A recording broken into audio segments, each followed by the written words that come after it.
I got AIDS. It was never your fault. That. Welcome everybody to another edition of Your Impact Attack. Yes, it is Your Impact Attack here at the Hamid Media Group YouTube channel, as well as channelattitude.com and any other platforms that we could possibly be on that I don't know about. That Ben could just randomly have us signed up for. Hello, people in Australia, New Zealand, Siberia, Greece, Italy, Afghanistan, wherever you're listening to my voice here at the Impact Attack. I am Colin Weissong. I am the C in the VBC. And to my right, left, right on the screen, I don't know however you're looking at it, it would be the right, is the V in the VBC and the 12-time, yes, ladies and gentlemen, I said 12-time Impact Wrestling hot dog eating champion, the Vet. Ladies and gentlemen, the Vet. Say what's up. Why did Big Ray get hot at me for you taking this gimmick of making up championships for me? I don't know.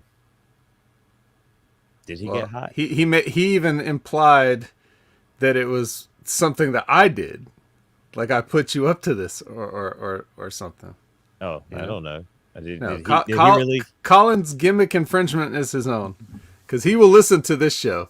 You're not going to listen to our show, and I don't blame you. But he listens to this, and he got upset. He was like, "Why is Colin taking my gimmick?" You know how he does it. It's okay. It's okay. See, I come up with actually cool things like hot dog eating. That's fun. It's festive. You need a hot dog. You need a good, solid hot dog eating contest every 6 months. We get the Nathan's one in July, and then the Impact Wrestling one, which you are 12 years in a row and running here, sir, champion of. I've never seen a man eat so many hot dogs in one sitting. It is amazing. I've barely even known you 12 months. I don't know exactly. How you... I've known you through the hot dog eating champion here at Impact Wrestling. That's where the world became aware of me. That is but true. Enough of this idiocy. We got plenty of idiocy to talk about. We do. There is plenty of idiocy here to talk about on the Impact Attack. And the B in the VBC, the sandwich between the Vet and the Colin here with the haziest of cameras. Don't say it like that. With this, why Vet? Why are you embarrassed, Vet? Just don't say it like that, dude. The sandwich. The sandwich meat in between the bread. That is the Vet and Colin here. Look at the Vet's looking at me. Brandon, ladies and gentlemen. Brandon, say what's up. What's up?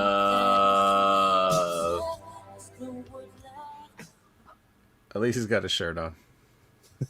Thank you. At least, yes. Camera's still hazy. Yes, for now. Stupid, sexy Sabin. Cujo62 in the chat says he won a hot dog eating contest by buying the championship title belt off the guy who ate the most hot dogs.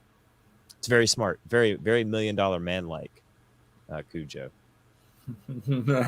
Well, he's a smart guy. So He is. Now, here at Lizbeth, technically it's Tuesday. I haven't gone to sleep, so she's still calling it Monday. I follow that rule as well. Makes sense. It works. Gentlemen, anything happened over the weekend? Anything exciting in the world of not wrestling? Should we get it out of the way now? Because they're going to ask about it. They've already asked about it. Spaceman, I think, already asked about it. I have to scroll up and see. So he just misses smoking weed. Well, we know that, but it's higher up than that. Get it higher up. You see what I did? Diced apples and banana are good in oatmeal.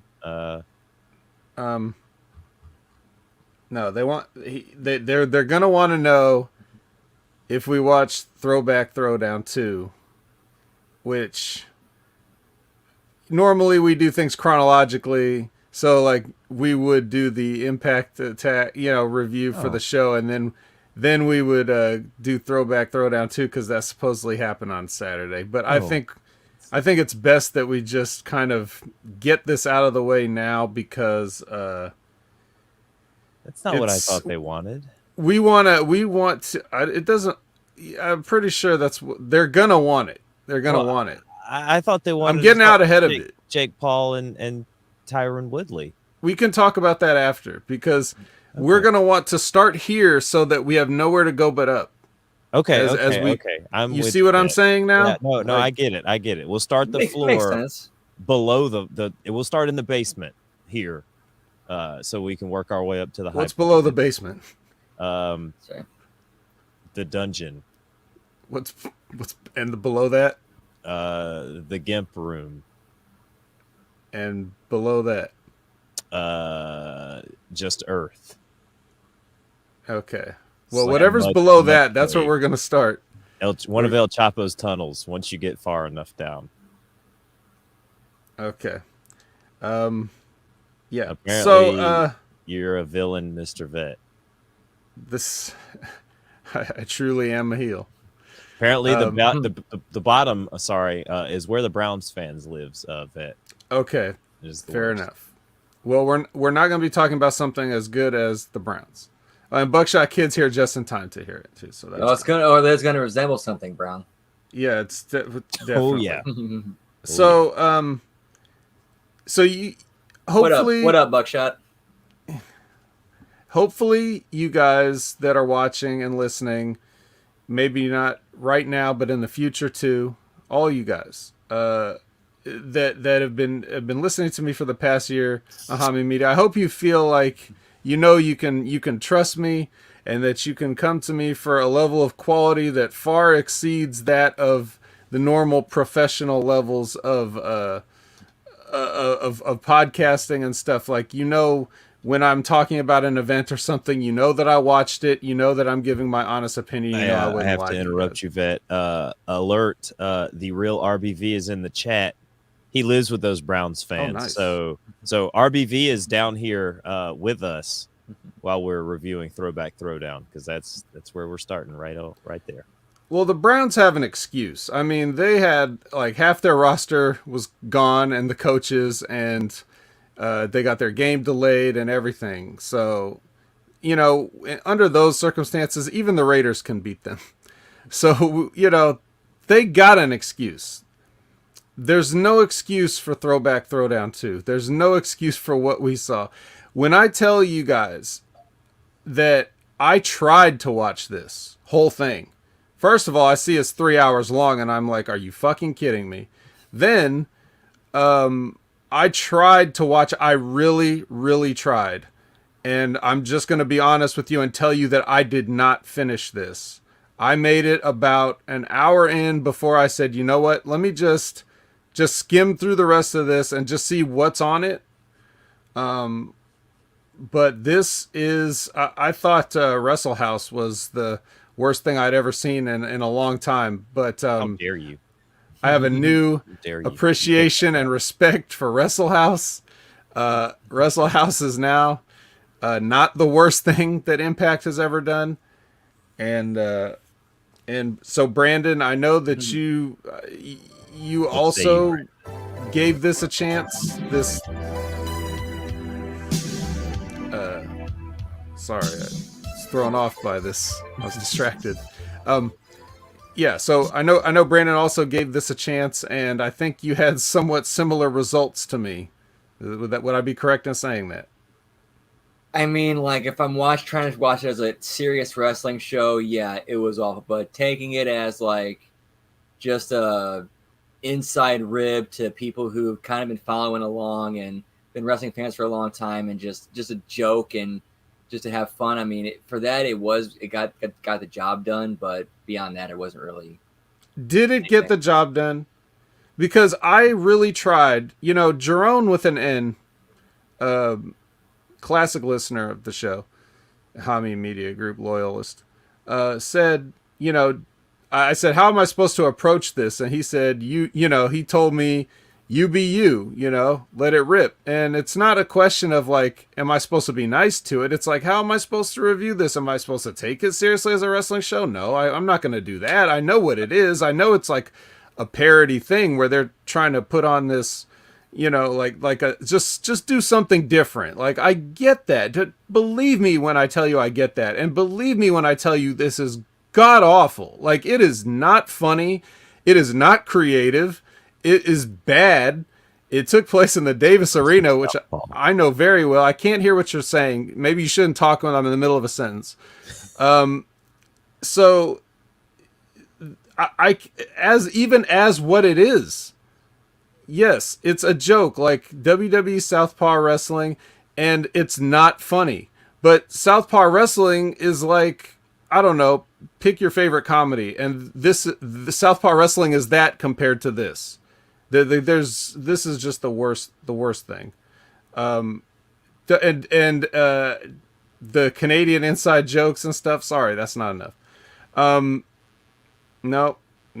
I defy any of you to defend this. I don't think any of you could have watched this. Nobody who watched this could say anything like positive about this. If so, if you can sit there and tell me you watched 3 hours of this shit, then I want to know what else you're watching in your life for entertainment that this is enough for you to just sit there from beginning to end.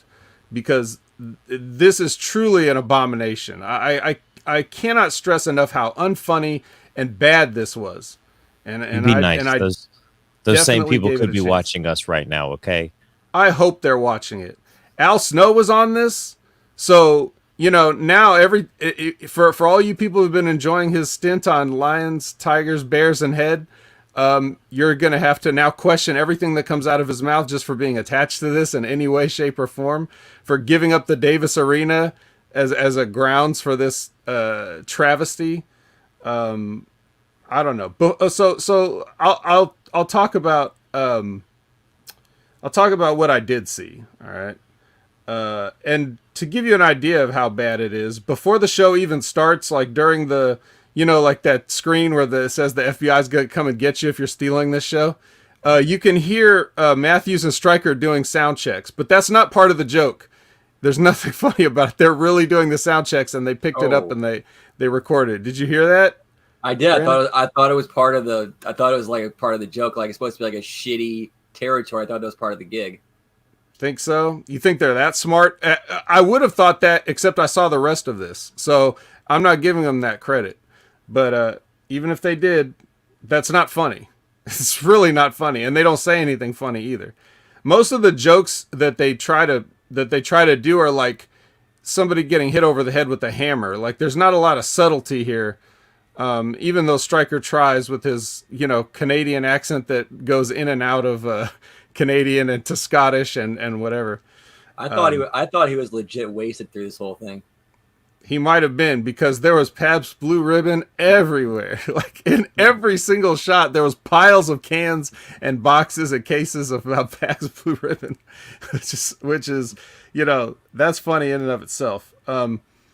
So apparently, like I said, this is from the Davis Arena. Apparently, fans of in Louisville are way ahead of the curve in 1984, because they had AEW hats and Bullet Club shirts already. Like they knew what was up. You got to know Kentucky wrestling fans are like, they're on it, right?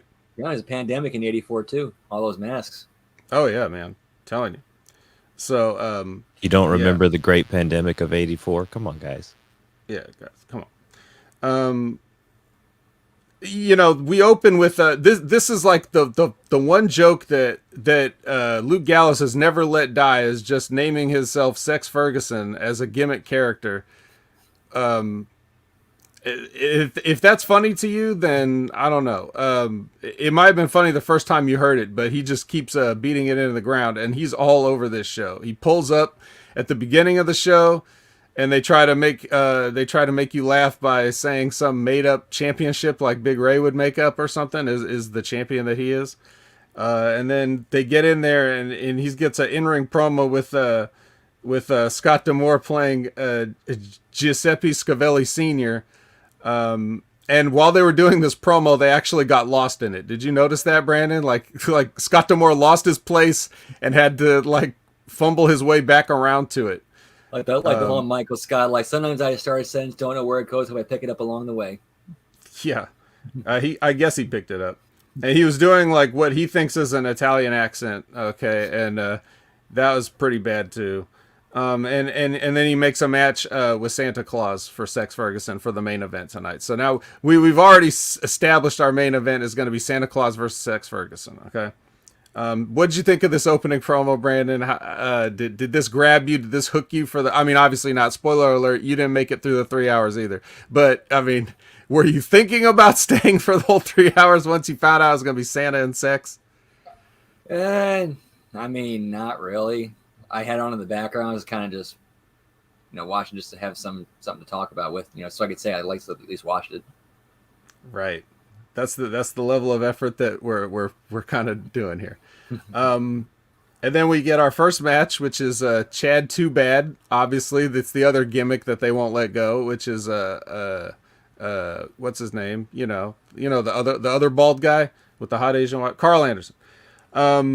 Against and finally, is this the debut of Bill Ding? I mean, I don't know if we've ever seen Bill Ding, the evil architect, before, but he did on the last one.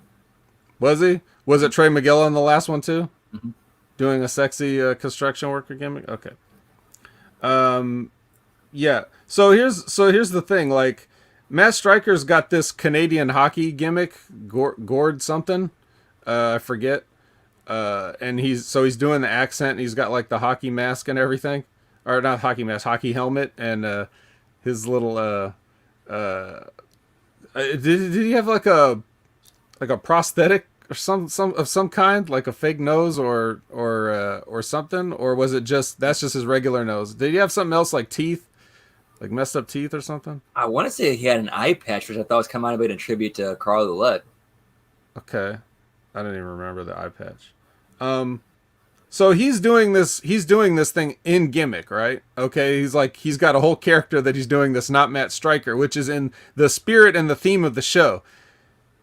Josh Matthews is just doing regular commentary in his normal voice, but he's the character of Giuseppe Scavelli Jr., which is the son of the promoter that Scott D'Amore is pretending to be, right?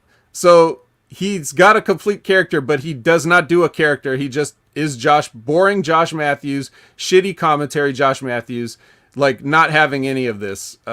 Just that's what I'm saying. Like, you can't even do a bad accent. Like, you don't want to try your shitty Italian accent for the whole 3 hours. Like, you're not gonna play along. I don't know. Is that like when you invite that friend out with you and he just doesn't go along with what you're doing, won't have any drinks, won't have any fun? Is that what it's like? I mean, that's Josh Matthews for you, not surprisingly. Yeah. So this is the shits. I'm not gonna. They had a video for a music video for the Rhythmic Warriors. I have a note here that just says, "What was this?" I mean, I don't know. So they have a match with the Sunday Morning Express, which is Chris Sabin doing like a, what is it, like a head? He's the editor in chief or something like that of a newspaper. Yep.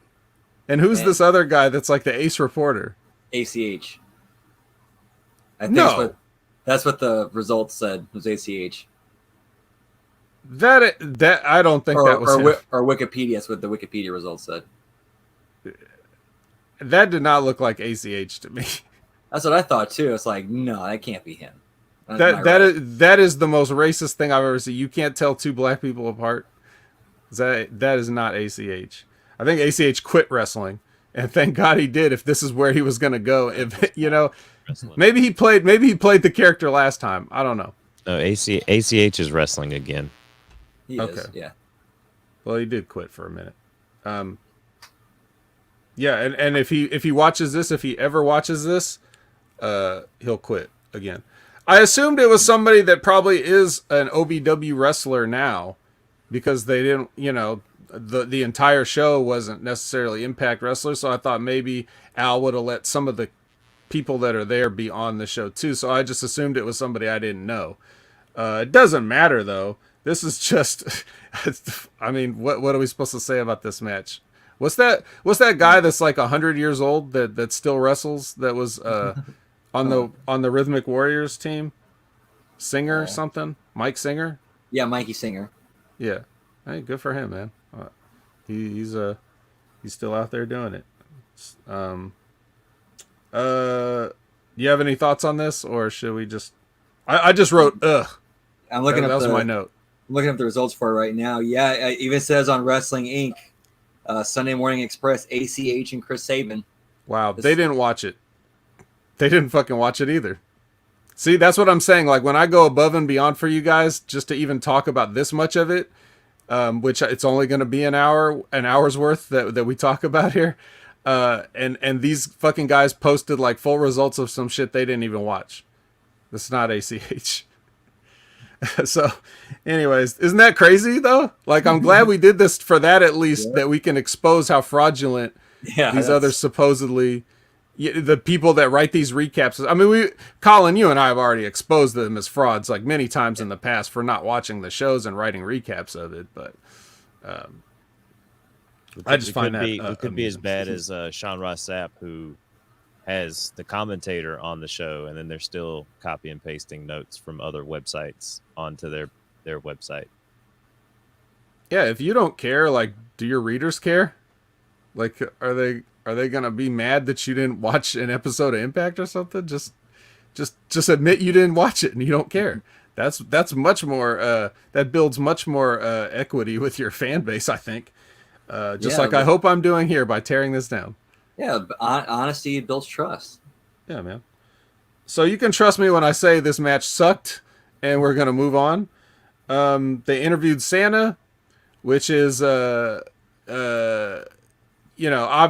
well, I'm not even gonna say who it really is. We'll say it's Downtown Daddy Brown. That's who's secretly Santa, right? He even drops a hint, in his promo here. And then we get Rip Razor versus Frank the Butcher. Are these names like so good that you're like, wow, this is clever? I wish I had watched Throwback Throwdown. I missed this. Like, this stuff they really just sat down. This is like Vince McMahon came up with this in the afternoon. Rip Razor. That's Ace Austin, by the way, and Frank the Butcher is Rhino, and he's and this is where I wrote, you know what, I give up. Like, as soon as I saw Rhino's entrance, I just was like, I'm not going to watch this. I'm just not going to do it. I can't do it. I can't express to you how bad this is. And again, I would say to anybody that claims that they watched this whole thing and enjoyed it, I really want to know, what else are you watching for your entertainment? Like, do you just go to work all day, come home and sleep, and then the only TV you have a chance to watch is Impact Wrestling? Because other than that, I don't know how this could be acceptable to anybody. Al Snow showed his face on this as Dr. Al Snow. I'm just running through the rest of some of the stuff I skimmed here at this point. Josh Matthews had a match, as the announcer. He got in there and had a match. He's still the shits, by the way. Just in case you're wondering, does Josh Matthews still got it? He never had it, and he sucks. And this match was embarrassing, and it was long. I know the big question that everybody has is, did Moose disgrace himself by appearing on this program? I know we're all wondering that, and the answer is yes. Yes, he did.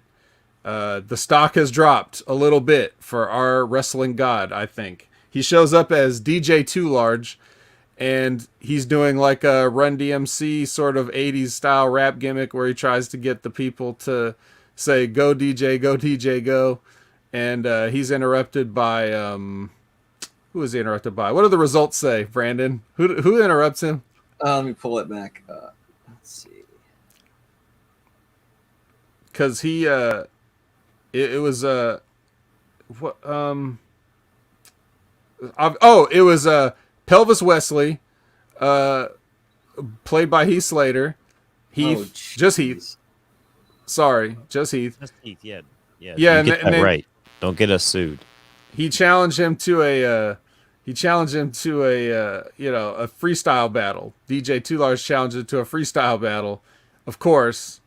And then it's like Pelvis did not even understand what he was saying, but that wasn't the gimmick. It was similar to the first promo of the night with Sex Ferguson and Giuseppe Scavelli Sr., where they just got lost in their promo, and Heath didn't really get he didn't play along correctly. with the thing. So he ends up after some awkwardness, he ends up doing like he ends up singing some song, like some Christmas song or whatever, as Elvis, and then it ends up he ends up breaking a guitar over DJ Too Large's back. So not only did Moose have to participate in this foolishness, but he also got beat with a guitar. So that's a highlight. I skimmed through the rest of the stuff just to see what else was on it and who else was going to show their face on this, but it was that's all I've got. I can't. There's nothing else to say about it. There's nothing worth mentioning it. I'm done with it. Brandon, you got anything else? Wrestling Inc. didn't even have the mention of that freestyle battle on there at all. Right? Yeah, it didn't even mention Moose being on the show at all. Well, maybe that's for the best. Maybe they were doing more protecting of him than I am. That's why you don't go to Wrestle Stink, Brandon. Well, where else are you going to go? To Pop-Up Zone, or like where else are you going to go? Mandatory.com, okay? Okay. Try ProWrestlingNews.com. Try that one. Or ProWrestling.com, but I think they're under construction. Yeah, there's not too many places to go for reliable information. .net's pretty good. Jason Powell's. Yeah. I know Jason Powell ain't gonna be watching this shit. I know he ain't watching it. He's gonna pretend it never happened. Oh, he might have one of his guys might. One of his contributors might. Thoughts on Rough Rider? No. Next question. Rider Rough, come on. The answer is no. Buckshot Kid says Gia Miller looks hot as a punk chick, and he's right about that, I guess. She came out with Rip Razor, and she had an equally uncreative name, and then but she had a match later too, but I wasn't gonna watch it. I couldn't even tell it was her. So yeah, man. This was embarrassing, and I think it's best that we talk about something else now. And that's going to be what did yes, Jake Paul and Tyron Woodley 2, the big anticipated sequel to Jake Paul and Tyron Woodley 1. Well, Colin, what did you watch this whole thing? Because I just saw a Twitter 5-second thing of the knockout. Yeah, that's all I saw as well. I was trying to stay up to watch it after having watched the UFC. I was trying to watch the match, and I saw the first match was the co-main event is the one I actually saw, where Serrano fought this Gutierrez girl, and Serrano eventually won, but she put a pounding on it. And there was a tweet that she tweeted out later that now she's a millionaire thanks to Jake Paul putting her on the card and letting her box. I think she's undefeated, or maybe she has one loss, but she's on like a win streak right now. And she's been on, I think the last 2 times that Jake Paul's had a card, she's been on his card. And that feint, like, he clearly, you talk about works that Tyron Woodley definitely got knocked the hell out, because you don't take the work to get knocked out like that, in a sense, right? Like that punch, he clearly got him to faint and drop his fist, and he clearly hit him dead on the jaw with that punch. Hit him. And he definitely hit him and hit him and knocked him out. That was pretty bad, especially the way that he fell. Yeah, when he fell with his hands to his sides. If it was a work, he would have put his hands up before he fell to protect himself. So he felt like Big Ray on a long night of Coquito when he goes to hit the bed. He's just like, it's over. Yeah, that was funny, dude. I actually laughed when I saw it because it's so cartoonish. But I mean, that doesn't just the what you said about taking a knockout like that being part of the work, that doesn't disqualify it from being a work. Obviously, if you're Jake Paul and you want to pay somebody to do a job, you're going to want the best job possible, especially the reason would be after what happened the first time, right? Where people were very dissatisfied with it. So it's like, okay, look, we're going to do this again, but I got to knock you out. So how much do you want? That would be the conversation. Not saying that the knockout though, that punch was. There's not much disputing that punch. There you go. Yeah, Cujo's right. Yeah. Yes. That Butterbean. 100% shoot. Of all things, the boxing match at WrestleMania was the shoot. Later on in Butterbean's career, he knocks out Sean O'Hare in a Pride match. It was very, very fun to watch. R.I.P. Sean O'Hare. Man, yeah, he didn't die that time, but no. Well, later for unrelated reasons. His spirit left his body in that instance when he fought Butterbean in that Pride fight, but later on, it did not return. That was another dude I thought was a missed opportunity. Sean O'Hare. Yeah. Well, you and Vettel. They gave him the opportunity. He's the one that missed it. You guys will have to do a Sean O'Hare remembrance special show on your own damn time. Ladies and gentlemen in the chat, if you can, make sure you like, subscribe, hit that notification bell, hit us with a thumbs up. Interaction helps with the algorithm. Make sure you comment in the chat, hit that notification bell, hit the subscribe button, like and subscribe so you can get all of these lives when they happen, because they get pulled down. They get sent over to Channel Attitude, channelattitude.com, where you can catch us each and every week with the Impact Attack, with your Impact Attack. Vet, got anything to say? Anything to say great about the YouTube channel that we have here at Hameen Media Group and the Channel Attitude channel that we have? It's got a lot of attitude. Yeah, it's very attitudinal, I think. It is great to be able to interact with you guys live, and that ends up being part of the show forever. You know what I mean? You guys are immortalized in there. So when Canada Spaceman gives me 40 points for trying to review the show, that's now that I've said that, now everybody knows it. Whereas if I had ignored that and not read it off the chat, then no one would ever know that Canada Spaceman gave me 40 points for trying to review Throwback Throwdown 2. So, you guys immortalized yourselves by being part of it, and we really appreciate your participation here. I understand that at crazy hours, it's not that easy for some of you, but I do appreciate when you guys can make the time. So it really spices things up. I know Big Ray feels the same way. So that's always cool. But with Channel Attitude, you get not just the stuff that's on YouTube, but so much more. You know what I mean? So you really want to go check it out for the price. And Cujo says I didn't say this, but I guess he's just not watching all my shows like he should be. For the price of one Starbucks, less than one Starbucks, if you can put the coffee down for one day out of the month, then you could get yourself an entire month of Channel Attitude. And you know what? As long as and who just spends $5 at Starbucks? You can't even get a scone for $5. You got to get, you're probably going to get like a big ass coffee and something else too. So that's going to be like $10, right? So for $10, you can get on Channel Attitude, you can get the Russo brand stuff, and that's still for the whole month. $10 a month to get every single show that those guys are doing. That's crazy. So that's a lot of content. Yeah.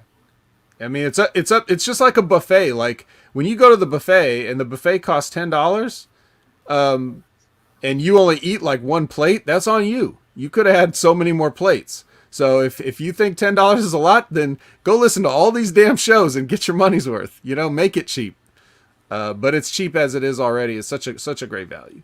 So yeah, I can't recommend Channel Attitude enough. Oh, just the black and white show on Russo brand is itself worth the subscription. Yeah, if they said it was $5 and you only get Stevie Ray talking about things, that's worth it right there. $5 a month, And a lot of things you'll pay $5 a month for are just only one show. You know what I mean? So don't give it to don't give your money to those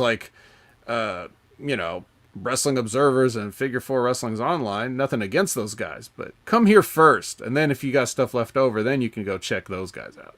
I could listen to Stevie Ray talk about anything all day, anything and everything. That man is fascinating. Well. Are you guys ready to jump into the Impact Wrestling review? Yes. Jump right in. Let's go ahead and jump right in. Yes, sir.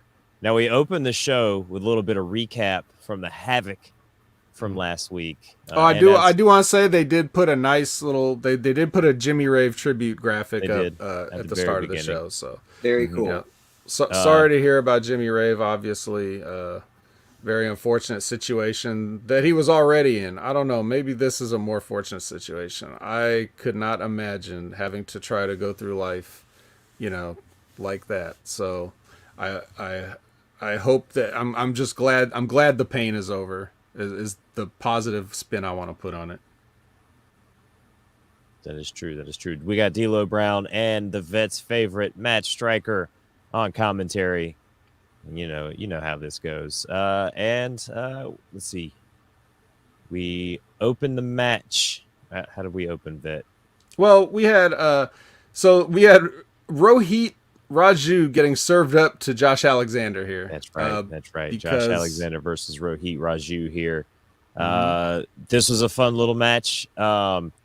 They keep chanting the walking weapon, right? And now that Johnny Wrestling is not wrestling anymore, Vet, can we start Joshi Wrestling? Because Walking Weapon, Joshi Wrestling, not Joshi Wrestling. Kenny Omega put the boner away. Not Joshi Wrestling with a Y. Because this man is all wrestling. I enjoyed the intensity that I got in this match with Rohit. Now it could be Rohit is a really good dance partner in the ring to have, but this was a fun match. Yeah, a little for what they wanted this to be. It's a little more. I guess they wanted Rohit to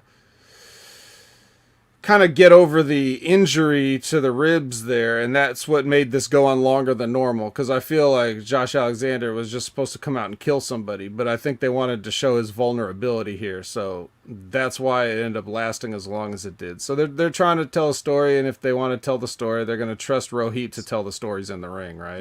That kind of sounds like the common theme of the night. The other two kind of events that happened in the ring kind of went longer than they should have. Yeah, so what is this, an episode of SmackDown or something? Jeez. Yeah, so like I said, because of the rib injury, this is more even than expected. But I guess it was fine for, what they wanted. Brandon, do you agree with that? Or? Yeah, definitely. I kind of had some very similar notes. Okay. After this was... Good Brothers and Violent by Design with Gia and no music underneath. I wouldn't. Go ahead, Brandon. Oh, sorry. Yeah, but up until they got to the point where they were no selling knees to the face, forearms to the face, they kind of lost me there. It was like you guys were building a really good match, and then you kind of threw it out with that no sell stuff that should basically knock you out. Yeah. I honestly thought they were going to end it there when he double stomped Alexander. I was kind of like, okay, that's like he really did just kind of put this icing on him, especially with the ribs and all that. That's a pretty finisher move. I mean, that's one of Finn Balor's, finishers right there. You think that would put a guy away, and Alexander kicks out. Well, yeah, man, it's not perfect. I wouldn't use. I think Rohit's a little more talented than to be in this spot. I thought the exact same thing. But at the same time, you're not going to just throw Josh Alexander some nobody either, or somebody that you don't want to do something with.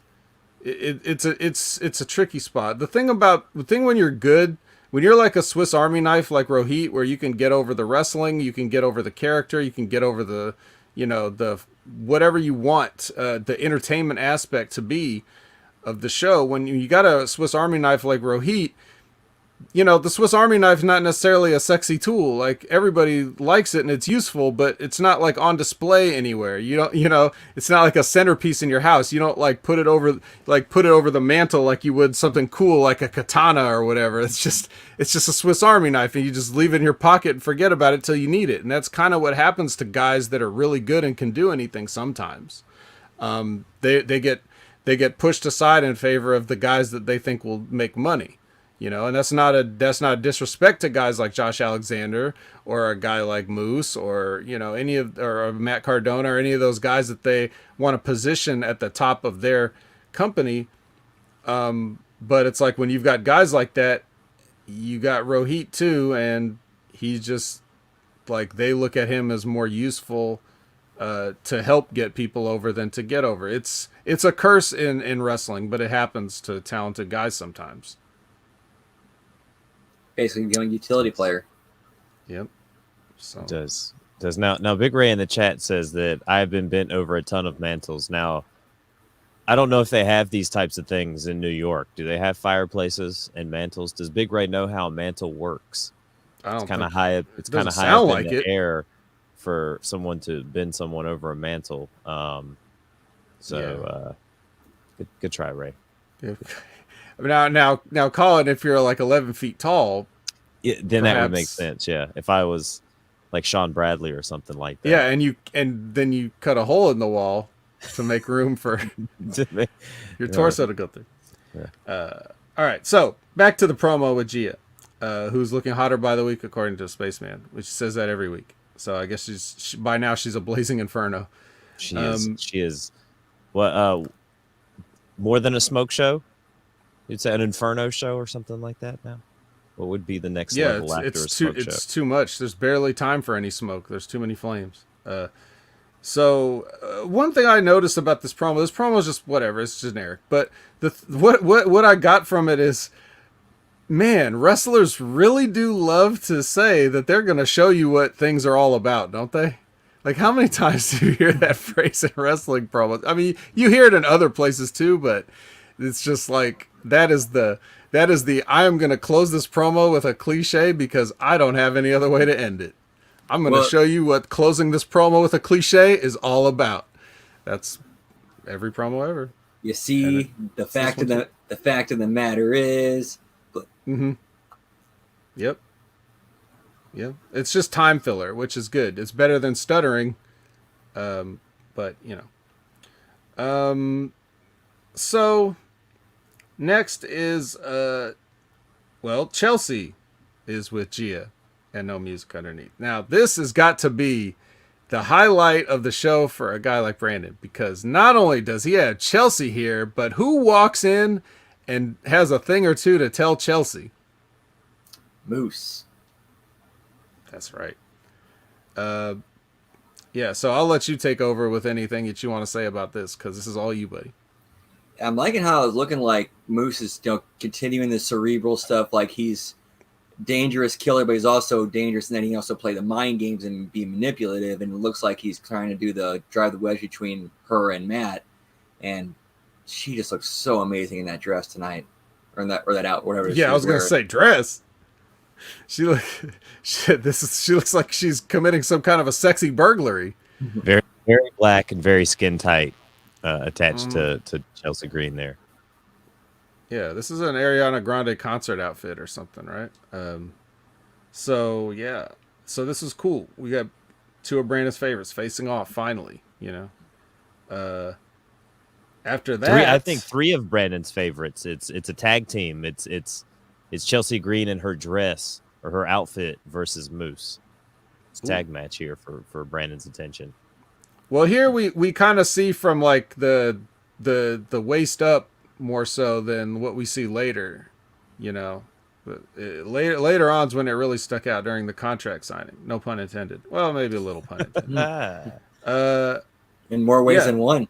Mm-hmm. That's right. Every glass. It's a little all right. So next is Swanmack versus Luke Gallows and Joe Doring here. Why is only one of these sides of this tag team thing mixed? You know, like you get the actual tag team versus the mixed guys. Why do they got to be mixed guys? Because they're mixed from Violent by Design and you know, the Good Brothers. But it should have been, you know, it could have been or should have been somebody else with either Willie Mack or Rich Swann should have been with either Heath Slater Heath and Rhino, right? It should have been like maybe a Rhino and Mac if you wanted a powerhouse team or something. Yep. But instead, it's just the usual team. Kind of weird. Yeah. Well, what's the point of this? Not gonna do that. What's the point of this, though? Yeah, the idea. What is the whole point of it? Exactly. The gimmick is you have the mixed teams facing each other. That's supposed to be the idea. Because they thought it would. They were like, all right, this is what we're gonna do. We're gonna have the Good Brothers and Violent by Design switch partners here and do a tag team match. Yeah, we're so smart. Yeah, they're gonna fight Swann Mack. I mean, we didn't say it was original or any good. We just said that's what they were going for. Yeah, and everyone's out there. So you got Heath and Rhino standing outside the ring. You got the rest of Violent by Design and Carl Anderson standing outside the ring. Maybe if you're telling me Heath and Rhino were both injured or something, then okay, it's like, all right, well, I guess you can't wrestle in this match. I don't think that was the case. So just weird to, I don't know, it's just weird. It didn't make sense. The match wasn't great. It was chinlock free, I think. Yep. Did you see it? Yeah, no chinlock? Okay. Yeah. Not a good way to in that match. And then Mac gets double choke slammed and beat, and then Fat Eddie runs in to even the sides. Now, when Fat Eddie runs in, Vet, I was thinking about you when I was watching this segment. Fat Eddie runs out with the kendo stick, right? He's got Kenny by his side, as always. And he's like begging them to come on, right? Like he comes running out and he's like, come on, right? Aren't you the one that's supposed to be running out, like saving your friends with the weapon? So like, can't you just like run out there and start hitting the guys? But no, like Carl Anderson like feeds into him, like I guess climbs out or is already kind of on the outside and is like runs into him, right? And then he gets up and he like slides in and takes out like everybody else, like takes out Diener, and then kind of comes to the rescue, right? Like I just saw him like telling them to come on, and I'm like, oh my god, the vet's probably rolling his eyes when he sees this. The vet was rolling the tape forward to just get on to the next thing because I really just do not care about any of this. It's just their filler stuff. Would you say this was another segment that just went on just a little bit too long? I guess it went on the right amount, but I don't know. There's little things like what you're pointing out, and just the fact that they didn't mix up one side of the tag teams, or just like weird little things that are overlooking. Like I don't know why they're being overlooked or why they do the things they do. But yeah, it's just to answer your question. Like, look, if I have to hit the ring and do a run in, I'm gonna go after the guys. If I get to the ring and nobody's there, I'm gonna go out the ring and chase them. You have to make it seem like there's a reason that you're not an idiot, right? So that's basically what you got to do. But some of these guys, I can't speak to I don't know how they set this whole thing up. I don't know what they told Eddie beforehand. I don't know. I'm sorry, sorry. Big Ray in the chat says, "Wake up, Brandon. Let's go, Brandon." Yeah, and Cujo says, "How can you even see Brandon? How can you even see Brandon?" It's not a bad question. And speaking of looking stupid, like going to the commercial break, that they stood there and watched as they just dove on them and just like, really?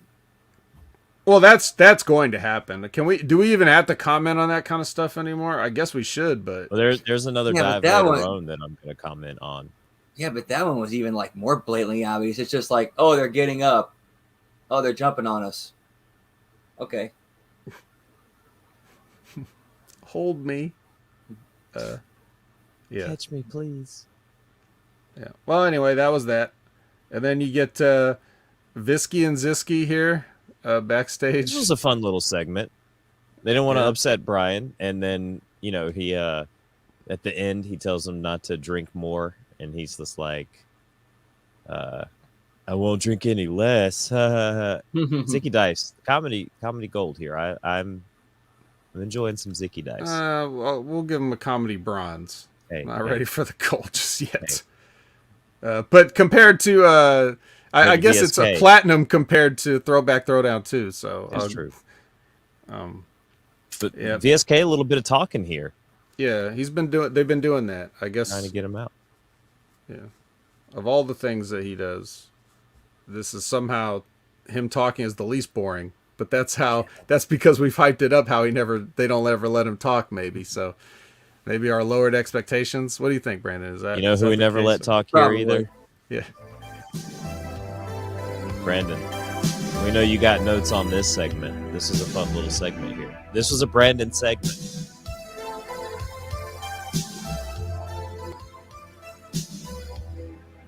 Let us know what you think.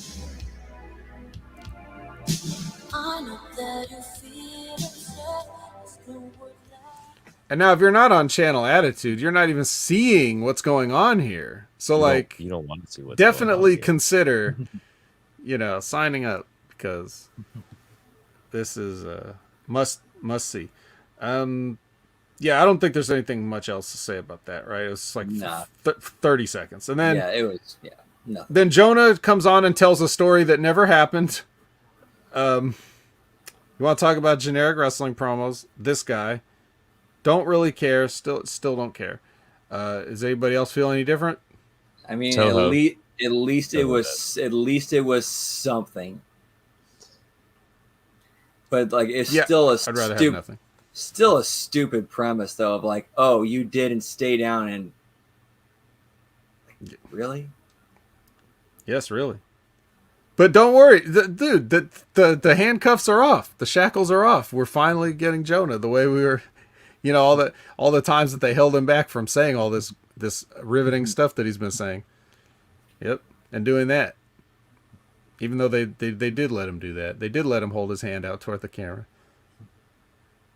They're just mad because they got hit with the cease and desist and had to take that little Godzilla off the collar, aren't they? That's what he's really mad about. That wasn't WWE's fault. He should have known that was going to happen. It's his own fault. Anyway. Next is Trey Miguel, not Bill Ding, but Trey Miguel versus John Schuyler for some reason. I don't know why John Schuyler's appearing on my television, but he's here. I think it's important that I let you know because they let you know that Impact has a partnership with Icon Meals. So if you're into those meal food prep delivery things where they just send you a bunch of trays of shitty food that you got to heat up and eat on the clock, then Icon Meals. I have a sponsorship too, Vet. Oh, yeah? Yeah, it's the please, Trey Miguel, don't come out and try to do this entrance anymore because you're not on time with the spray painting of your logo when you go out there to spray paint it on your entrance. They sponsored me to put this over. Who did? The Trey Miguel, please do not come out. Oh, there's like all those things. Foundation. I get to it changes. It's a fluid foundation, like it's gender fluid. It's foundation. It's foundational fluid that. Oh, nice. Yeah, it changes. Yeah, I would think that. But the base of this organization is that they don't want Trey Miguel to come out and do the spray paint thing because it's not on cue and it's not timed right and it just looks terrible and it looks horrible and yeah. I assume you're the only one that's watching it because I don't think anybody watches Impact. I don't even notice it, but can you confirm this, Brandon? Is he still not figured out the timing of his entrance? No, he hasn't. It's still pretty off. Oh, man. Okay. Well, anyway.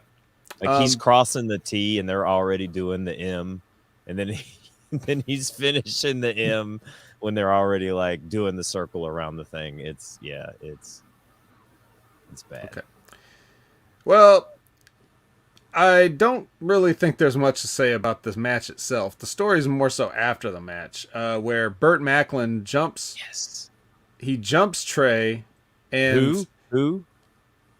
Burt Macklin, FBI. Yeah. Okay. I'm just making sure. Making sure he jumps Trey after the match on the ramp, and he, I know this is gonna sound a certain way, but. Don't get too excited, Big Ray. He mounts Trey Miguel. Oh, okay. Thank you, Liz. And it's not on. Liz confirmed. Listen, these are some of the shittiest punches I've seen in a while that Burt is throwing here when he's got when he's got Trey Miguel on the ground. You know, did you guys see this? You see these shitty punches? It almost looks like he's like, you know, when you slip your arm behind somebody's head to like cradle him, like with like if you know, it was like he kept doing that a bunch of times, like he's actually punching behind the head. This was just, oh my god, it's bad. And so this is a message. Worried. I was kind of worried when he came out and he hit Trey Miguel like he did, because it looked like Miguel's head kind of went into those cameras that lined the ramp. Like it was a little bit of an unsafe blindside there. I have to go back and watch it again, but I when I first saw it, I'm like, oh my god, like Trey like hit his head on those lights there. Come on, Bert. A little rough there, Bert. He might have, but the bigger issue though is forget about Trey Miguel's possible concussion. We need to talk about these shitty punches, okay? If the only thing that you have to sell us is that you're some kind of a badass tough guy and you punch like this, then sorry, you're out of stock. You're sold out. You're all out of tough guy. Tough guy's on back order. On a scale of AEW punches to like the Rock punches. AEW punches. AEW punches. These were that bad. Burt Macklin needs to go in the Dark Order now. Watch this again. Yes. Bro, you tell me. Dude, it's all he's got, dude. He's got no personality. He's got no gimmick. His gimmick is a PTSD veteran. Whiskey drinking PTSD veteran. And so like all you've got is that you're a tough guy, and if you can't punch, I'm sorry. There's no use for you. Canada Spaceman likes Macklin. Don't disparage a wrestler. He looks cool. We've established Canada Spaceman's taste. Okay, so that's no. His name is not Burt. It's Steve Macklin Cujo. I'm just doing the Parks and Recreation. Burt Macklin from Parks and Recreation because it's funnier, and he doesn't deserve to be called his working name, especially after these punches. I'm not going to acknowledge you as a wrestler until you fix all the things I've been telling you to fix. Yeah, you don't get to just come out and be like I'm a badass who wears black trunks and black boots, no nonsense, ass kicker, Steve Macklin. Like that's your whole gimmick, and then you just throw the softest, weakest, shittiest punches. You all can go look at them. Don't just let it be Colin. Everybody go look at these shitty punches. Liz, you already had the show pulled up to see the spray paint. Just look at the shitty punches. Someone say something about acknowledging someone. Whoa, what the hell is that? Is that David Blaine? Sitting at home. Acknowledge me. Again, if you're not on Channel Attitude seeing the video version of this show. Yeah. All right, well. So, this happens. And then he drags Trey Miguel backstage by the leg. And Brandon's already laughing because he knows where I'm going with this. What's Striker? I didn't say COVID, did I? No, I don't think so. Okay. Except just now. Striker okay, good. On commentary says it's not working anymore, so we're good to say COVID. It's fine. Yeah, it's fine. Striker says he's taking Trey Miguel behind enemy lines. What does that even mean? I don't know, motherfucker. You said it. What do you mean? What does it mean? I don't know. So after the break, he's got Trey tied up like a POW. He's blindfolded and gagged. Who is this cameraman? And why isn't he going to get help? I mean, this segment was really awkward. You think? Like really, really awkward. Like this was a very I'm watching this like what? Pulp Trey. Yeah, this was very, very like something out of a Tarantino flick. Yeah, it was very Reservoir Dogs in the warehouse. Like I thought they were gonna put on some I was gonna hear Stuck in the middle with you. Stephen Wright's voice over the airwaves. Listen, walking in the next song, and then dude's getting his ear cut off. I mean, I get what they're trying to do, but it doesn't make sense. Just like a lot of the things they do don't make sense. Brandon, thank you for the cheap cigarette prices. You're welcome. Sorry. Are we done? Yes. We done? Yeah. I'll just this is turning into a big Ray show. It's no coincidence he's here. Can you block this? Can you block him? and all future accounts here. I want to just get this shit over with. Yeah, after so they're trying to do a thing like this is like I've got a war prisoner and I'm tying him up. It looks like this is Rambo in the fucking cage in Vietnam or whatever. Like, but who's filming it? Why are they just because it's got a feed directly to Impact, so obviously it's the production's in on it somehow, and nobody's trying to help him. And then we got. We just leave him there, and I don't think we see him again for the rest of the. There's no resolution for this, is there? The entire rest of the show. So as far as we know, he's still tied up to that pipe or whatever.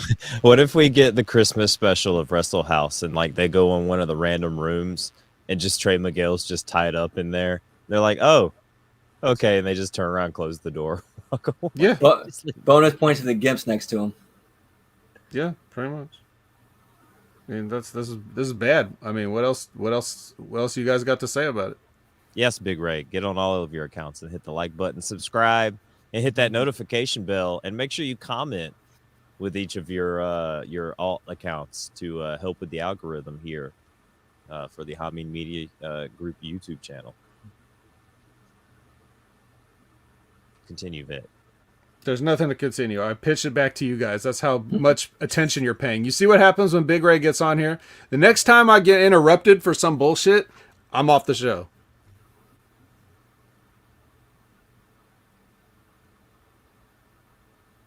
I pitched it to you guys. Well, I don't. You're the one that's leading the show. Remember, I don't have the notes in front of me to let you know what. So nothing else to say about them? Okay. No. Striker also doesn't seem to be overly perturbed about an on-site kidnapping. Because he's talking about Chris Bay and Laredo Kid as they make their entrances. I felt nothing watching this other than Laredo Kid's going to have chronic pain in his 30s because he keeps doing things that guys aren't catching him on, so he just splats on the concrete every time. But that's all I got to say about it. If they would have cut it off, they were building to a nice, decent match. Then we got to the commercial break. They should have taken it home right there. There was a nice spot to take it home. It was just... And then they took it way too long. What did they do right before the break? I don't even remember. It was Laredo was on the top rope. He was about to go for something. He could have crotched him right there, or could have had Hickey just push him right into the cutter, go home right there. But they do something with I forgot what it was. I think he crotched him, and then they went to break or something. Yeah. There was another part that was really bad where they did the magical cutbacks. They haven't done these in a while, Vet, where Laredo Kid had thrown him on the outside and he starts crossing the ropes, like running the ropes the opposite way that he should be jumping out. Then they do the quick cut and it's him jumping out and hitting Chris Bay with a dive. And D'Lo is just like horrifically like putting it over like on commentary, like, oh my god, did you see that? That's something that you'll never like the way he crisscrossed in the ring to jump out, like he just overly is putting over this like terrible cut where it's clearly like when you're watching it, you're like, why is he running the ropes the wrong way in which he needs to jump out to jump out onto Chris Bay? Do you think that he did it once and it got messed up, so they just had him do it again and edit it in post? Unless he really did run the ropes and then go and bounce off the one and jump out. But it like the cut, the jump cut that they did where you see him run, like you legit see him running the ropes and then all of a sudden it's cut and he's jumping out through the correct way onto Chris Bay. This was another match that just went way too long. Like I agree with Brandon. Like this was not. Yeah. Well, apparently they didn't have enough to fill the time because it's like, why else would this match go this long? And they seem to hype it up like it's something that we had been wanting to see, but to me it was cold. I don't remember any build for this. Like, what is Laredo Kid and the Bullet Club? What business do they have? It's just like they wanted to get two guys that seem to have exciting matches together because they think they'll have an exciting match. The problem is, nothing that they did in this match is anything we don't see all the fucking time. Even fucking, what's his name? Burt Macklin does a dive. Like, what? everybody does this stuff. It's not even interesting anymore. So, yeah, unfortunate because we like Chris Bay, right? We're Chris Bay fans here, I guess, you know. And Laredo Kid is like, you know, like I know Conan's high on him and stuff, and he's fine, but I don't know what is to separate Laredo Kid from any of the other talented luchadors that they've got working here in the States right now. Like he what is the difference between Ray Phoenix or you know, I don't see what Laredo Kid is doing to set himself apart necessarily. And that's not a knock on him. But everybody in this business got to offer something different so that people will pay you for some reason. And whatever his asking price is, if it's going to be a bunch of flips, I'm sure they can find somebody that can go lower. So that's just what I think. So yeah, it wasn't this match. And again, if he keeps getting splatted, like if he keeps, you know, because like if you're gonna dive out the ring, I hope you really trust that guy to catch you. Sorry, Colin. No, this match definitely went way too long, and like you kind of said earlier, what's the story between having these two guys wrestle each other? It's just Chris Bay versus Laredo Kid at this moment in time. And has he really done anything in New Japan outside of like New Japan USA stuff? He has never been in New Japan. Yeah, so yeah, that's a storyline for Impact purposes only. Yeah, I wonder how he would do in Japan, because it seemed like he was kind of wrestling a New Japan style match with Laredo Kid in this match ish. You know what I'm saying? Like, well, I take that back. Chris Bay was in the Super J Cup last year. But yeah, but that was before he joined Bullet Club. Yes, that was before he joined Bullet Club. So that's the bit he's done on New Japan Strong and stuff. I haven't really seen him on there since he's joined. So because usually the Bullet Club means you're going to get the rub and get a little bit of New Japan play and action. But I'm assuming since COVID and stuff like that, he's not been able to be over there. I'm not even sure the actual New Japan office knows that he's in the Bullet Club or it's official. I mean, he just got a T-shirt. It wasn't really, you know, but yeah. So next is a little footage from Final Battle of Deonna Purrazzo showing up, and then they show a fist fight that she got into with Mickie James at a signing of some sort. It looked like they were in a movie theater. They had Century Theaters logos everywhere, so Hardcore Country. She's gonna know what Hardcore Country is. Yeah. So Scott D'Amore, they go back to Scott D'Amore, and he's got them all in a room, you know, like he did that other time. He's furious that they fought in front of the fans, which isn't that what wrestlers always do? Well, except for the time that Deonna tried to kill Mickie at her home. That didn't make Scott that mad. Not as mad as he was here. No, he was very angry. Yeah, so he puts in another no contact clause for that. Ray Walt Matthew here could get fired if he gets involved here. Uh-oh. Mm-hmm. Yeah, don't touch him. Don't touch the ladies, Matthew. Don't touch the ladies. Hello, ladies. Yeah, and then Gail comes in and says, "Oh, this will be a Texas death match at Hard to Kill." Okay, bye. Texas death match. Yep, Texas death, which not as violent as it sounds, but I'm sure there'll be candlesticks in it. Chris Sabin loves this match. Does he? He just said it, Bet. How can you deny? Chris Sabin, do you love this match? I love this match. See? He loves this match. Okay. So yeah. So the rules of a death match, because I can't tell if Lizbeth is asking as a joke, she says, does one have to die? The death match traditionally is you take a fall and then you have to answer a 10 count after you've taken a fall. So whether you pin or submit, you got 10 seconds to get back up and continue the fight. That's traditional deathmatch rules, I think. If anybody else wants to correct me, go ahead. Yeah, it's I don't know what they're going to do. Every time TNA's done a Texas deathmatch, it's been a pinfall and then a 10 count. Okay. So yeah, we get, we're gonna settle this. We're gonna settle this. But do you guys think that Deonna gets it back, or is this continue Mickey's? Is Mickie gonna be the real Hardcore Country and stay the champ? They could kind of. I don't know, the blueprint's kind of there with Foley, Orton and Foley, with going the hardcore route to put over the younger talent. Will they follow it though? And will they follow it correctly? Well, yeah. And is Deonna the right person to do it with? Well, I think she's proved herself. I mean, she's already. If anything, this is more just like a little, like a lifetime achievement, a little trophy for Mickie James getting to carry this title around now. Deonna's clearly the present and future, at least near future, as a workhorse for the women's division, and she's traveling all over places like Ring of Honor on their last show or whatever. So, we already know that we don't have to question if she's the right person.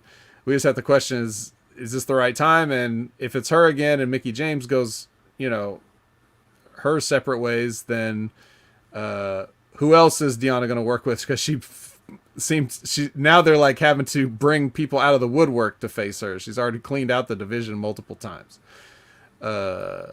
Maybe having her be like the traveling champion like Jeff Jarrett was way back in the day. I mean, it's not a bad idea. But Colin, do you think it's time for Deonna to just have it back? Yeah, I mean, play with the toy long enough.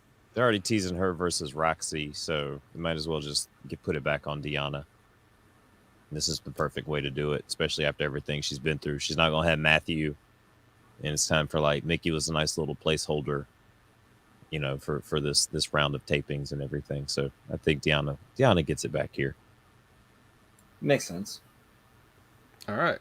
Nobody worth to remember has a question. He says, someone know what a virtuosa is? Yeah, it's somebody that's expert skill level at something, female version.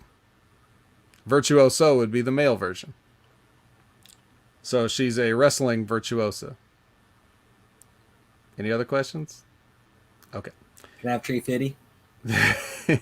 What? You gave that Monster Tree Fitty woman? I thought he'd go away if I gave him $1. She gave him $1. It don't matter what we had for dinner that night, woman. We had taco salad. So next is Tenille versus Jesse, the Billy Kay one of the inspiration. Yeah, I didn't have a note for this. I just wrote Tenille versus Jesse. I guess it wasn't too remarkable. Just pretty basic. Colin, I know you had something to say about it. Yeah, Tenille goes over here, but as I was fast forwarding through the matches, I texted you, Vet. They were the part where Billy Kay is being stretched over the ropes. I just happened to pause it right as you're getting a frontal full of fake boobs. It was just straight, just Billy Kay just being stretched over the ropes, and all you're seeing is just chesticles right in your face. Just like her inspiration pose? Yes, inspiration. Nice. Yeah, Brandon, would you like to review this match? Sure. Stryker should never, ever sing again. Did this match really need a commercial? No, it did not. No. And I think they thought they made the right choice of if they're going to have one team go face, it'd definitely be better to be the inspiration because they're more funny, ha-ha comedy, whereas Influence is more cringe, annoying, irritating what they do. Jessie is not too bad as a babyface either. I mean, she can bump and sell pretty well and fire up decently. And with the rev pull spot, that was sloppy. Question. Do you think Stevie Ray, I think we've seen them wear these outfits before, but do you think Stevie Ray would put over the outfits worn by the inspiration tonight? He'd probably say, it was cool. It was cool. Do you think Mr. 5-time, Brandon, how do you think Booker T would rate the outfits? Man, 4 out of 5. 4 out of 5. Yeah. He would definitely cut a 4 out of 5 minute promo on his podcast about how much he liked it. All right. Well, Tenille Dashwood goes over here in this match, and we're here almost. for what we've been waiting for this whole entire time. Yeah, guys, it's a 3-way contract signing. 3 ways. Not just 2 You people. don't see these on the E all that much. No. So obviously for this match at Hard to Kill, we're going to have W. Morrissey and Matt Cardona challenging Moose for his Impact Championship. So we're going to all sign the contract, and everybody's going to have something to say, of course, right? So Morrissey doesn't really want to waste much time with it. He just gets his stuff in, signs the thing, and leaves. He's not going to be a part of the rest of this. Basically, he just buries the whole cliche of the contract. He's like, all right, done. Later. Yep. And then Matt Cardona cuts his promo where he works in the name of the pay-per-view about 2 or 3 times, I think, in awkward ways. And kind of just was like, proving my point of what I said the last time about is he really that top guy, or does goofiness work more in his favor than trying to be serious? I don't know if he changed anybody's mind here. What do you think? Did this promo convince you guys that he's ready to be the guy? There's little more work still to go, but there's something there. Okay. Yeah. So, I mean, essentially what ends up happening here is, of course, this breaks down into violence, and Moose ends up putting Cardona through the contract table, which, that's just your standard contract signing thing, right? And then, but that's not good, as Scott D'Amore is yelling at him as he's leaving or whatever, and Chelsea's in there trying to tend to him, then he decides he's going to go back in and continue the fight. And then he's going to push Chelsea out of the way. He's going to try to Pillmanize Matt Cardona's neck or something, and she won't give the chair up. And then this gives him enough time to recover Cardona, I guess. And he's got the chair. So while Moose and Chelsea are in the corner jockeying over the chair, like they're taking their time. Moose being methodical as usual, right? And she's like trying to get the chair out of his hands. He's not letting it go, but he's just staring at her. And then Cardona's taking the chair that was placed around his neck, and then he goes for Moose. And what happens, Brandon? He ducks and clocks Chelsea. Yes. Oh no! So yeah. Boom. I'll tell you, this was clean chair shot too. Like, I don't think she had enough time to get hands up. Like, yeah, he full on chair shot. It at least looked nice. Yeah. So before all this kind of went down and they were just doing generic stuff, I was kind of like, okay, whatever, boring, generic, whatever. I did like it that when it kept going on even longer, when Moose went back to the ring and started doing more stuff, I did kind of was like, come on. But I did like the idea that they had of having Matt hit Chelsea with the chair.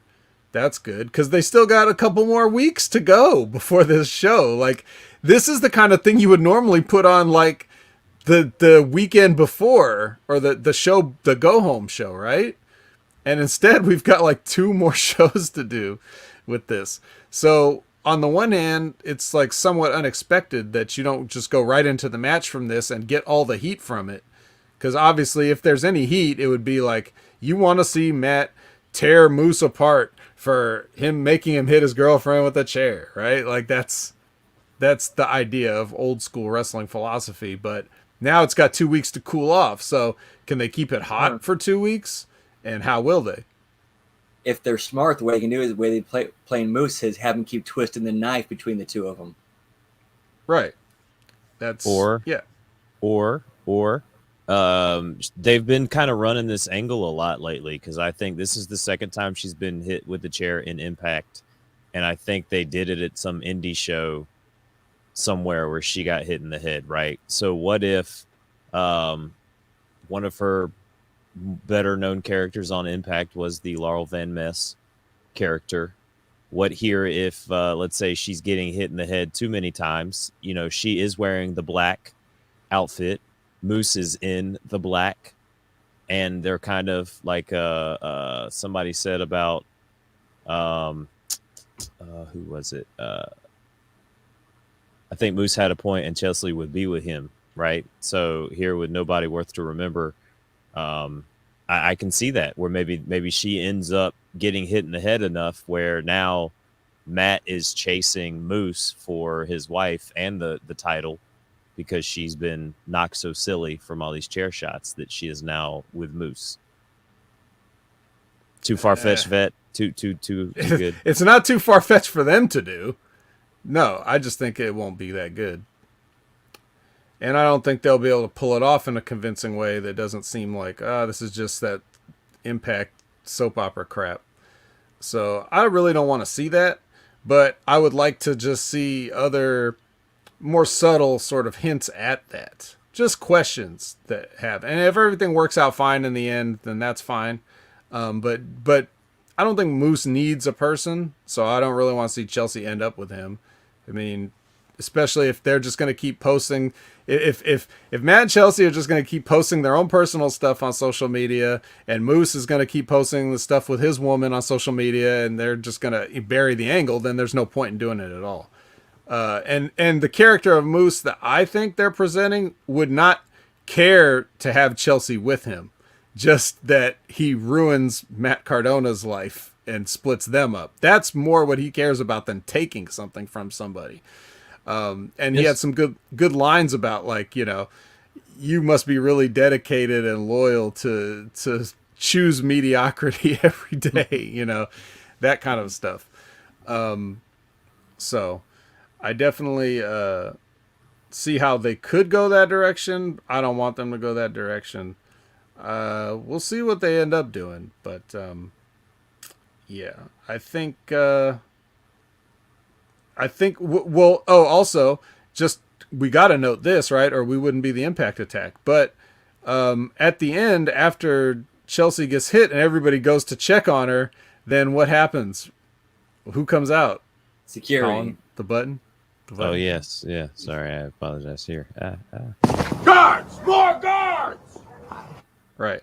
So they didn't need to come out, you know, when the contract signing broke down and the two men were fighting. That was perfectly fine. But as soon as Chelsea gets hit, then they all rush out there. So just again, more inconsistency. But did you like how Moose walked away? The sinister smile that he had on his face as he was backing up. Oh, of course. Moose did everything right here. I have no notes for Moose other than no more throwback throwdowns.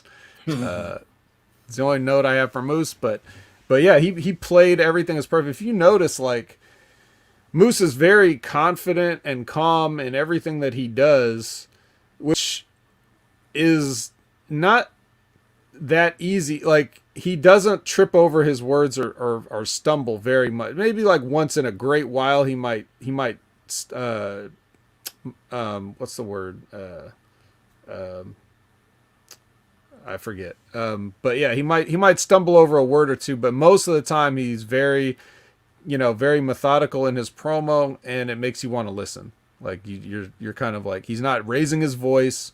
You're just kind of paying attention to what he's saying, and he's saying some pretty sinister and, things. And he definitely has got that. He's trying not to be likable. He's trying to give you reasons not to like. He's trying to be a heel. He ends up being cool, but he's trying his best to be a heel, and I like that. So, yeah, I did like the look, and I'm always interested to see what Moose is going to do on any given show. But I can tell he's even thinking about it too. Like, I don't know if you guys noticed this, but when Moose is like making his entrance, the way he walks, where he takes like these very small steps, like he has to consciously do that. And you can almost see him like trying to concentrate on walking. You know what I mean? It becomes actually visible to a point that he's concentrating on walking because he wants to keep the right pace during his entrance. And I don't know, like, I don't know if that's as important as looking more natural. So that's just one like little thing I notice about him. It seems like he's trying very hard to step at a certain pace. So I don't know if it would be better if he just calmly walked out like a normal person. But it works for me, and the entrance works. So maybe don't change it. Don't listen to me. What do I know? But that's the show, guys. I nothing happened after this. They go off the air with Chelsea surrounded by Guards! More guards! yeah. Which is nice to actually end on a cliffhanger for once. Yeah. So I don't know, man. So now they got 2 more weeks of show to build up to Hard to Kill. We'll see how they do it. But this was all right. Yeah, not a bad show. I mean, the contract signing was probably the best part of it. Definitely the best part of the whole show. Decent show. Got the job done, forwarded stuff. I mean, can't really ask for much more. Way better than Throwback Throwdown. Oh, yeah. For sure. We'll have the go-home show next week. Actually, wait. Yeah, 2 weeks. Yeah, so next week. And well, no. Am I right with my math? This week will be the go-home show. So catch us next Tuesday at 12 a.m., 12:30 a.m. possibly for the Impact Attack. I don't know. Is it? I thought Hard to Kill was on January 8th. Oh, yeah. So maybe it's 2 weeks. Yeah. Yeah, that's 2 weeks. Yeah, so 2 weeks. So definitely 2 weeks from now. Who knows? Time will speed up. The Mayan calendar. Who knows? We'll get warped to another dimension thanks to the Super Hadron Collider and CERN. Shouts out to Big Sal and his proton mill. Well, we could be that lucky. True. If only we could be that lucky. Vet, let everybody know where they can find you at. Well, you can find me at Opinion Haver on all social media platforms. And you can find me at the Next Level Wrestling Review, where we go live on Wednesday mornings. If Big Ray is not too sick, then he should be joining me. And we got lots to talk about. He wasn't sick. He was just playing hooky. Oh, okay. Well, if Ray doesn't find something better to do, then he'll be on the Next Level show. But thank you to Ben Hameen for stepping in. Wait, that Big was Ray. I thought Ray was there. I'm sorry, Vet. That was Ben Hameen? That was Ben Hameen the whole time. Oh, I thought that was Big Ray on the show with you the whole entire time. He was. You know what? That makes full sense now as to why the opinions and the play-by-play and everything that just came out of who I thought Big Ray's mouth was a lot better than what it normally is when it comes out of his mouth. That was Ben Hameen. I've been so confused. Yeah, it was. So, I was going to do something with Rad Rob, but he had to reschedule, and that will also be on Wednesday. So you're going to get a double shot of good old Ed on Wednesday, just in time for Christmas. So look forward to that. We'll be talking about our favorite Christmas movies, and that should be entertaining as always. I love to not talk about wrestling every once in a while, so that's good. Speaking of that, everybody, have a great holiday if I don't see you before then, and appreciate you hanging out with us. That's right. Brandon, let everybody know where they can find you. You can find me at all social media platforms as well as Twitch at Miss Tia the Transarchist, where we're just playing video games and having a good time and getting away from the insanity in the world. So come hang out with us if you just want to have a good time and forget about the insanity and just escape for a bit. That's good. Sonic the Hedge Rat, we missed you tonight. You can find me on Twitter at Colin Weissong, on Facebook at Colin Weissong, and on Instagram at Colin Weissong. And as Canada Spaceman has said, it is Tuesday, and that means one thing and one thing only. April's big boobs are going to be on display, or as Canada Spaceman put it, on DOS display. So make sure you have your MS command prompt open so that you can see April's boobs in DOS. The A Show, the Festivus episode. We're going to have some guests. We're going to have some feats of strength, some airing of grievances. And, we're going to have a Festivus miracle all at 7:30 p.m. Eastern Standard Time over at twitch.tv/the A Show. If you have grievances that you want to air, make sure you come join the show, get in the chat. You can find all of those things. Big Ray is mad at my hustle. That's one of his airing of grievances. He wishes he could be at the truck stop blowing dudes all day for mad cash, but he is not. And he is very jealous by that. Now he is airing his grievances in the chat, just like everyone else should tomorrow at 7:30 p.m. Eastern Standard Time for the A Show. That is the A Show at twitch.tv/the A Show, as well as on YouTube. You're going to have to search really hard for the A Show. But I find if you search the A Show with April Hunter and Aaron Stevens, you tend to find us there. And follow us on Twitter at _the A Show. And I think that's everything. Vet, do you have anything else? Brandon, do you have anything else? That should do her. All right. Oh yeah, I was also on the Smack Attack this past. That If you is didn't get true. a chance to, Yes. you didn't get a chance to check it out. You know, I was filling in for John a couple weeks ago, and this time I was filling in for James. They just, just can't get it together. But they, I love going on there with those guys and hanging out for a bit. So, that was pretty cool. Check that out if you missed it. Definitely don't check out SmackDown if you missed that. Yep, that's all I got. All right, guys. Have a Merry Christmas. Have a Happy Holidays. We will see you after Christmas for another Impact Attack. Peace.